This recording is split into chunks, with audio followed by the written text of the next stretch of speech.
Hey everyone, Chris here. I had a little extra time this summer as I'm catching up on other work, and I thought that I'd put together a video that details what I think are the best Arnold Schwarzenegger movies. The reason I'm doing this is because after a fairly long hiatus, as he's serving as governor and doing a multitude of other things, it looks like he's actually getting his movie career up and going again.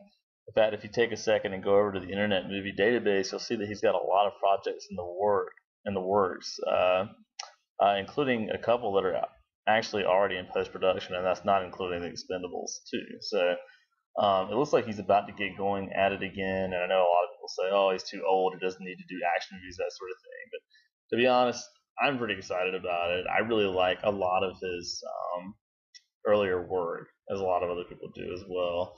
And so, just in anticipation of that happening, I thought I'd put together a quick video here, and this is just sort of a fly by the seat of my pants kind of thing. These aren't in any particular order. But anyway, let's go ahead and get going with it, and we'll see what we've got. The first movie on the list, of course, has got to be Terminator 1. And the reason for that is that it's really the movie that I think put him on the map, and it's probably the one that most clearly defines his career, right? I mean, this sort of started him out as a centerpiece of action in the 1980s, leading all the way up really till the end of the 90s. And I think it was in 2002 when he did Collateral Damage, which isn't really a great movie. It's not necessarily all that bad, but this really kind of set the stage for Arnold as an actor, uh, if you want to use that word. And I actually do think that he's a better actor than a lot of people give him credit for. Here, he's playing a robot, so by nature, his acting is going to be very stiff and mechanical, but he pulls that off really well, and this is probably a good avenue for him to sort of springboard into filmmaking with, even though he had done things like Hercules in New York and whatever else before that. But The Terminator is a great movie. It's one of Cameron's early works. It's one of the best pieces of science fiction ever put on film. I think it's got a complex story. It makes really good use of the whole time travel dynamic. It's got great a great heroine in the form of Linda Hamilton and Sarah Connor. Michael Biehn is great in it. Overall, it's just a really compelling sci-fi story with a lot of great action.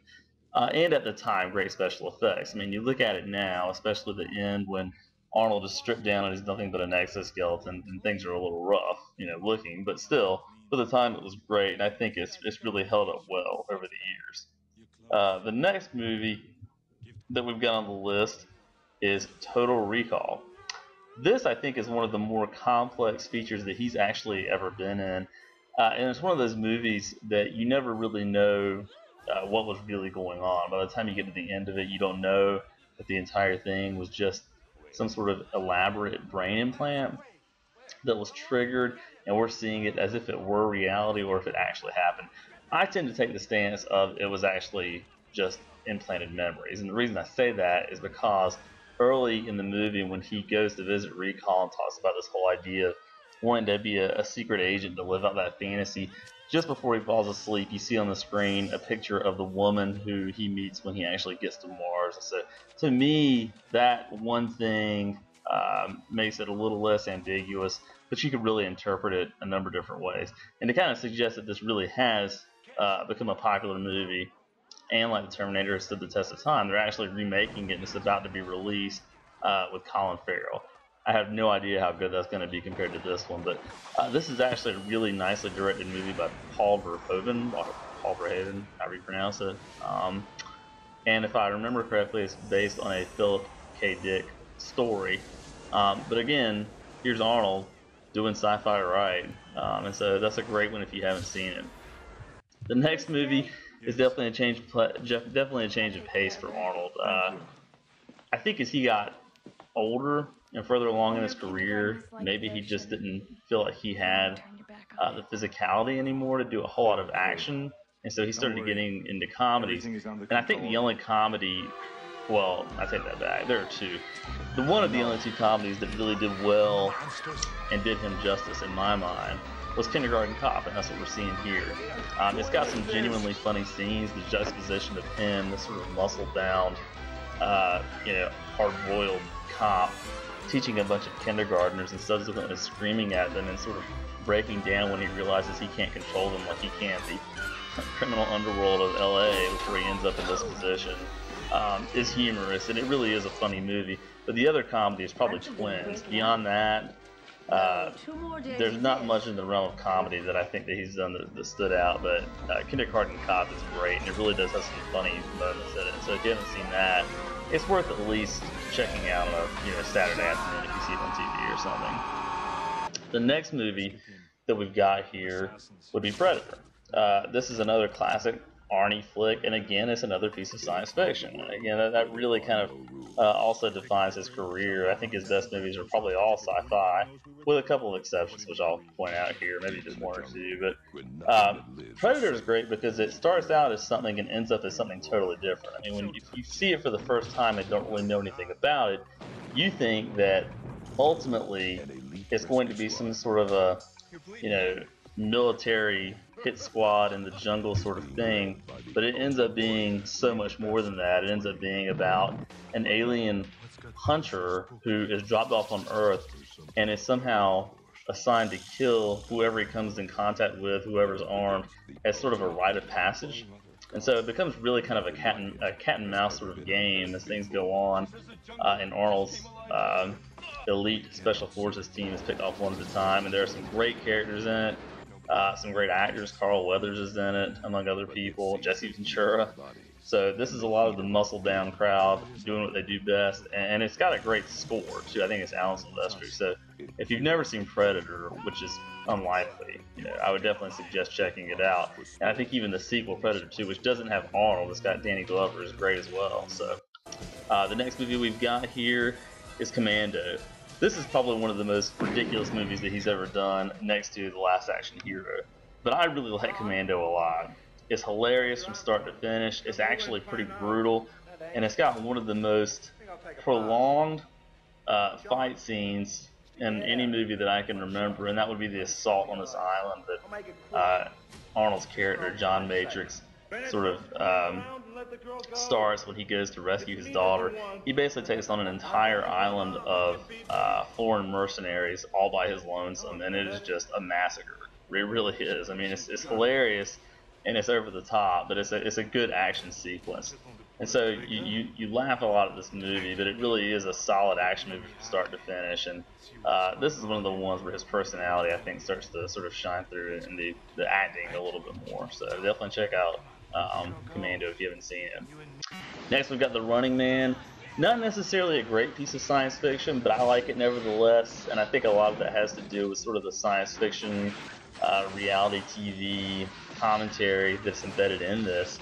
It does have some classic Arnold one-liners in it, and it's worth checking out, I think.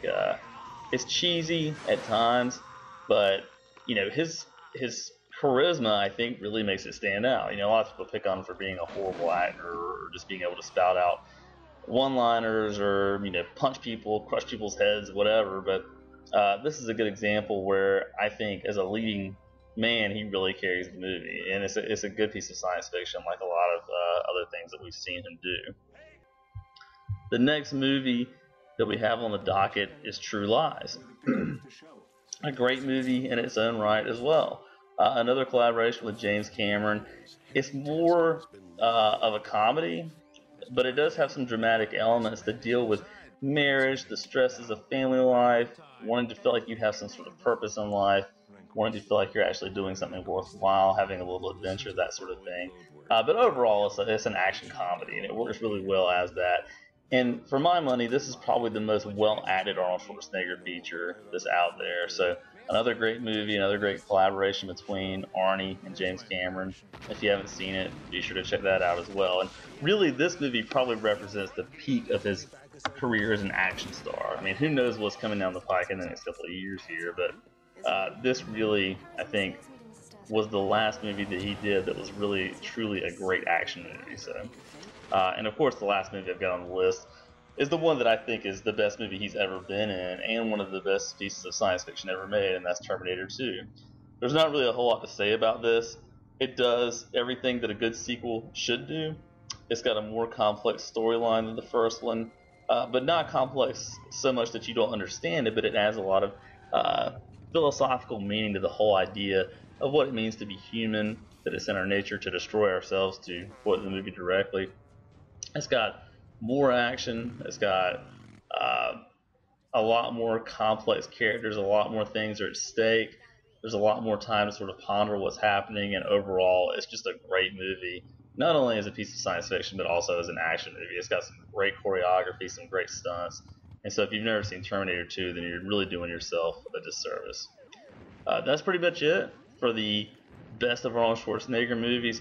There are probably a few that I'm missing, but this is just something I wanted to do since I had a little bit of free time. So let me know what you think. If there's a movie that you think that needs to be on here and I haven't included it, be sure to let me know that. And I will be posting more features more than likely as we get closer to Arnie's next big movie, his next standalone project where he is the leading person, which I think is The Last Stand, and you can read about that on IMDb. But anyway, that's it for now. Check out FlowersFlix.com for more information.